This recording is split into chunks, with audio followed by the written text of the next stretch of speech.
হাসিনার শাসন আমলে হাসিনার যে কুশাসন, সেটার কারণে আমাদের এখানে প্রত্যেকটা প্রতিষ্ঠান ভেঙে গিয়েছে। অর্থনৈতিক প্রতিষ্ঠান, আইন শৃঙ্খলা প্রতিষ্ঠান, বিচার বিভাগীয় প্রতিষ্ঠান, সবগুলিকে শেখ হাসিনা ভেঙে দিয়েছে। এবং এই যে ভেঙে টুকরো টুকরো করে দিয়েছে, সেই টুকরোগুলিকে একত্র করে ডক্টর ইউনূস এখন সেগুলিকে একত্রিত করে আবার দাঁড় করানোর, আবার শক্তভাবে দাঁড় করানোর চেষ্টা করছেন।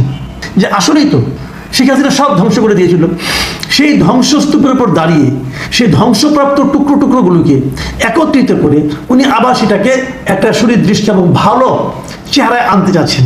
শুদ্ধ ভালো শোনায়, বাস্তবিকতাই হচ্ছে কোন ক্ষেত্রটা উনি জোড়া লাগাতে পেরেছেন, কোনটা, অথবা পারার চেষ্টা করেছেন, অথবা জোড়া লাগছে বলে আপনার কাছে মনে হচ্ছে। আইন শৃঙ্খলা পরিস্থিতি কোনো নিয়ন্ত্রণ নাই, বিচার বিভাগ আগের মতোই চলছে।